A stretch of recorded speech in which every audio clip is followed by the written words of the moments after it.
Tiga. Selamat pagi Pak, kami dari kelompok Silulim akan mempresentasikan hasil kerja keras kami dalam membuat tugas proyek kami, yaitu AI-based Sales Intelligence Dashboard, yang dimana proyek ini merupakan dashboard interaktif untuk menganalisa data penjualan.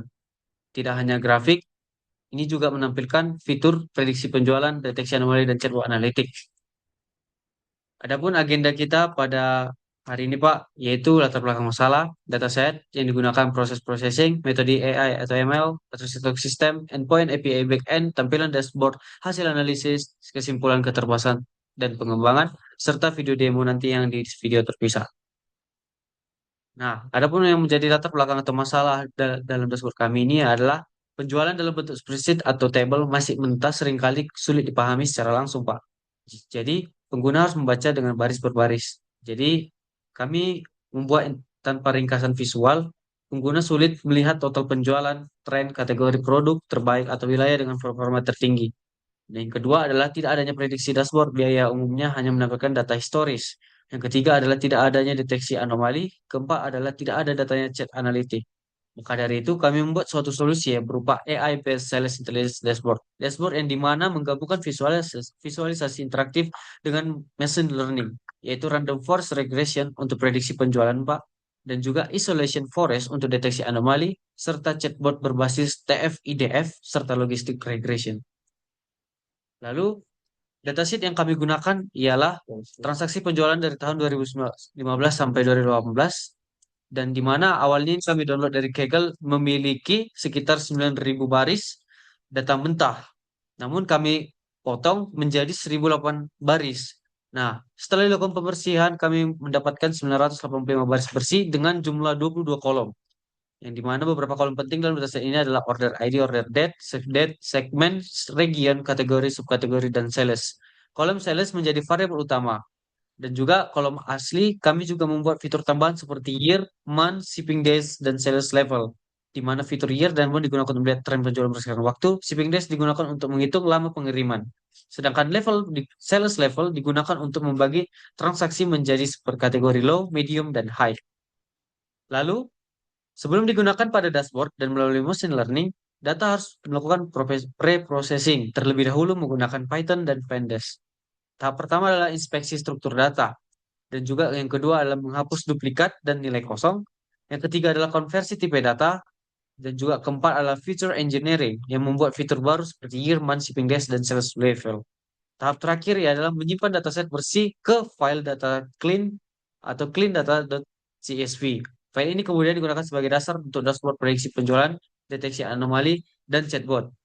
Jadi, pre-processing ini penting agar data mentah berubah menjadi data bersih yang siap digunakan untuk visualisasi. Selanjutnya itu metode AI atau machine learning yang ditetapkan. Pada slide ini ada tiga model utama. Pertama, random forest regression untuk memprediksi nilai penjualan. Model ini bekerja seperti kumpulan banyak pohon keputusan. Setiap pohon membuat prediksi, lalu hasil akhirnya dirata-ratakan. Model ini cocok untuk data transaksi berbentuk tabel.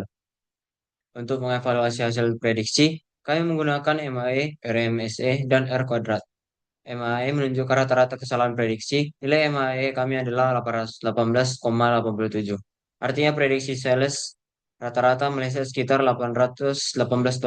RMSE juga mengukur error, tetapi lebih sensitif terhadap kesalahan besar. Nilainya 975,33. Berarti masih ada beberapa prediksi yang selisihnya cukup besar. Sedangkan R kuadrat menunjukkan seberapa baik model memahami pola data. Nilai R kuadrat kami adalah 0,0433 atau sekitar 4,33%, sehingga model prediksi masih perlu ditingkatkan.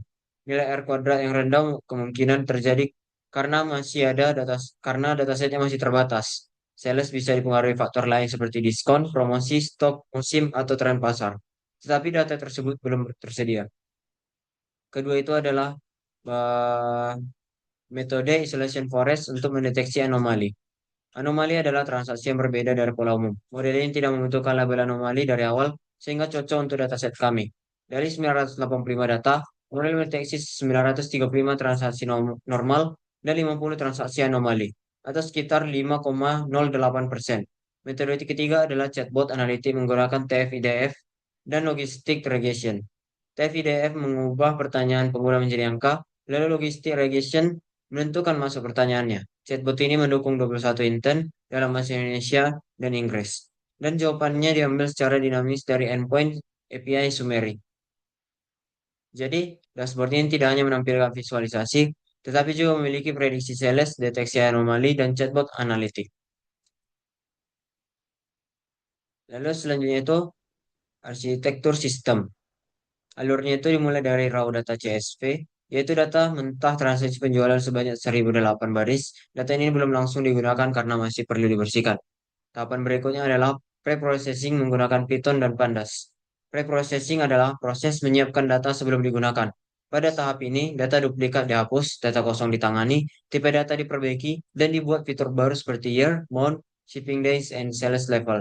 Hasilnya adalah clean data CSV. Dengan 985 data bersih dan 22 kolom, data inilah yang digunakan untuk dashboard dan proses AI atau machine learning. Setelah itu masuk ke tahap AI atau machine learning processing. Data digunakan untuk model prediksi sales, deteksi anomali, dan chatbot. Hasil model disimpan dalam bentuk file PKL atau dan result CSV dan model matriks JSON. File PKL berisi model yang sudah dilatih sehingga sistem tidak perlu training ulang setiap dijalankan. Kemudian backend menggunakan Flash REST API untuk mengirim data ke frontend dalam format JSON. Backend ini menjadi penghubung antara data, model, dan tampilan dashboard. Terakhir, frontend dibuat menggunakan HTML, CSS, JavaScript, dan Chart.json. Chart.js untuk menampilkan KPI, grafik, tabel, insight AI atau machine learning, dan chatbot. Jadi alurnya adalah data mentah dibersihkan, lalu diproses oleh AI atau machine learning, dikirim melalui API, lalu ditampilkan dalam dashboard interaktif. Baru selanjutnya itu endpoint API backend. Endpoint adalah alamat API yang digunakan frontend untuk mengambil data dari backend. Jadi frontend tidak membaca file CSV secara langsung, tetapi meminta data melalui endpoint dalam format JSON. Ada 6 endpoint utama. Pertama, API data raw untuk mengambil data mentah. Kedua, API data clean untuk mengambil data bersih arti hasil pre-processing. Ketiga, API summary untuk mengambil ringkasan KPI seperti total sales, jumlah order, jumlah customer, average order value, kategori terbaik, region terbaik, dan tahun terbaik. Endpoint ini juga digunakan chatbot untuk menjawab pertanyaan secara real time. Keempat itu API prediction untuk mengambil hasil prediksi random forest termasuk actual sales, predicted sales, error, MI, RMSA, dan R kuadrat. Kelima, API anomali untuk mengambil hasil deteksi anomali dari solution forest seperti jumlah transaksi normal, transaksi anomali, label, dan skor anomali. Keenam itu API visualization untuk mengambil data grafis seperti penjualan bulanan, tahunan, per kategori, dan per region. Dengan endpoint API ini, dashboard menjadi dinamis karena data yang tampil berasal dari backend, bukan ditulis manual di frontend. Sistem juga menjadi lebih rapi, mudah diuji, dan mudah dikembangkan. Melanjutkannya jangan jadi custom. Selanjutnya, tampilan dari dashboard. Untuk tampilan dari proyek kami ini mencakup 7 halaman interaktif didukung dengan filter dinamis. Untuk halaman yang pertama adalah overview. Ini berupa KPI cards yang berisi total penjualan, pesanan, pelanggan, dan AOV, juga berisi grafik tren bulanan, perbandingan penjualan tahunan. Halaman kedua adalah produk analisis. Ini berupa distribusi kategori, top 10 produk terlaris, kontribusi segmen, pelanggan terhadap penjualan. Halaman ketiga adalah regions analysis. Ini berupa perbandingan penjualan antar wilayah dan segmen untuk analisis pasar. Halaman yang keempat adalah AI atau Machine Learning Insight. Ini berupa grafik aktual versus prediksi, metrik evaluasi model, dan presentasi anomali per kategori. Halaman yang kelima adalah data table. Ini berupa tabel interaktif 985 rekaman bersih untuk verifikasi data di balik semua visualisasi. Halaman yang keenam adalah chatbot. Ini berupa asisten AI 21 Intent dalam bahasa Indonesia dan juga bahasa Inggris dengan jawaban real time dari API and summary. Di sini ada halaman ketujuh yang tidak tertera, yaitu halaman dengan tampilan anggota dari kelompok. Untuk paparan halaman ini akan kami jelaskan di video demo nanti.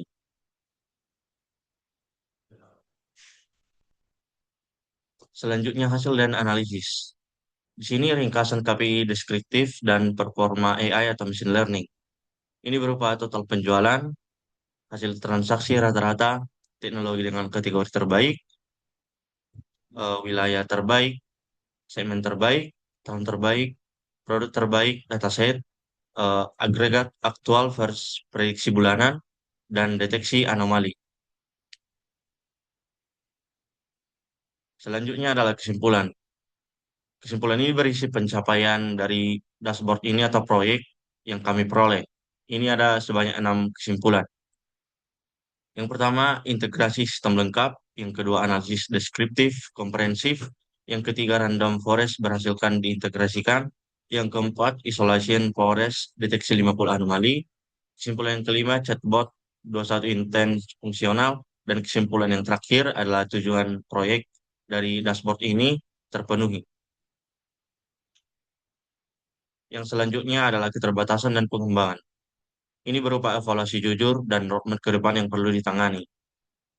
Yang pertama, air quality score sangat rendah sehingga perlu ditangani supaya fitur kategorik, karena fitur kategorik tidak cukup representatif, variasi sales dipengaruhi faktor eksternal yang tidak tersedia dalam dataset. Yang kedua, tidak ada ground truth anomaly. Yang ketiga, inkonsistensi label kategorik. Yang keempat, chatbot non-kontekstual. Dan yang terakhir adalah dataset terbatas dengan jumlah 955 baris. Kami juga membuat rencana pengembangan ke depannya dan perlu juga untuk ditangani. Rencana yang pertama adalah menambah fitur eksternal. Rencana yang kedua, eksplorasi algoritma lain. Yang ketiga, standarisasi preprocessing. Yang keempat, upgrade chatbot ke LLM. Dan yang terakhir, ekspor laporan PDF atau Excel. Sekian hasil presentasi kami. Jika ada kesalahan atau kekurangan selama presentasi, kami mohon maaf dan kami harap Bapak dapat memakluminya. Terima kasih.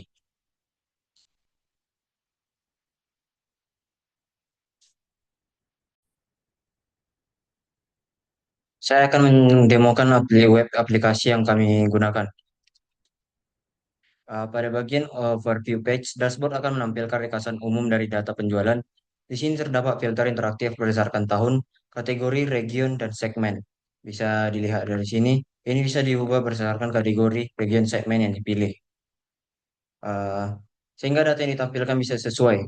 Selain itu, terdapat informasi utama seperti total total sales sebesar 1.729.342 dolar.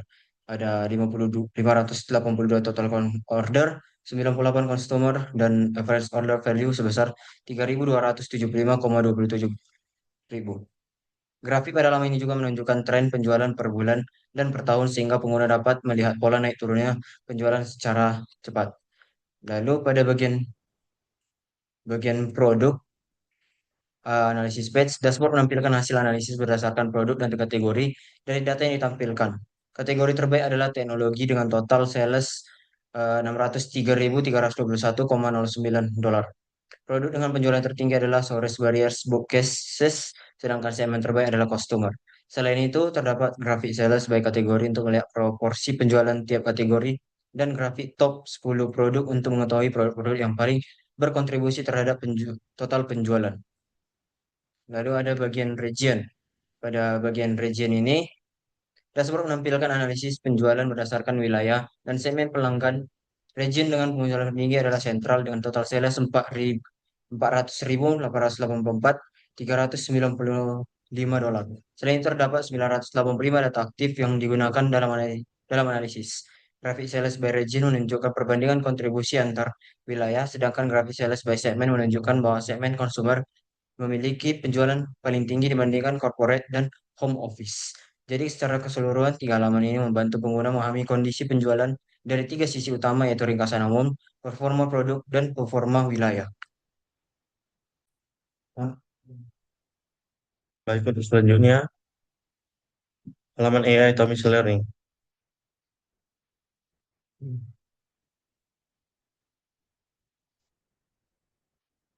Untuk halaman ini menampilkan hasil AI atau machine learning pada dashboard. Di bagian atas terdapat evaluasi model prediksi, yaitu MAE 818.66. Nilai ini menunjukkan bahwa model sudah bisa melakukan prediksi, tetapi tingkat akurasinya masih perlu ditingkatkan. Dashboard ini juga menunjukkan deteksi anomali sebesar 5,08%. Artinya hanya sebagian kecil transaksi yang terdeteksi tidak normal. Untuk yang selanjutnya, ada halaman data table page yang menampilkan data dalam bentuk tabel interaktif. Di sini pengguna bisa melihat data clean, hasil prediksi, dan hasil deteksi anomali. Pada tampilan ini dipilih anomali result sehingga tabel menampilkan transaksi yang terdeteksi tidak normal, lengkap dengan order ID, tanggal, customer, dan lainnya yang ada pada tampilan tabel interaktif ini.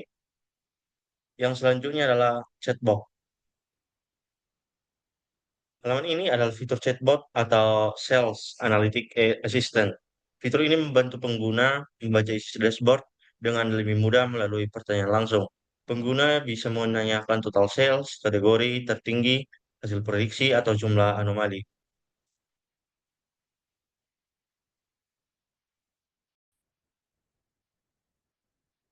Yang selanjutnya saya akan menjelaskan bagian dari backend API.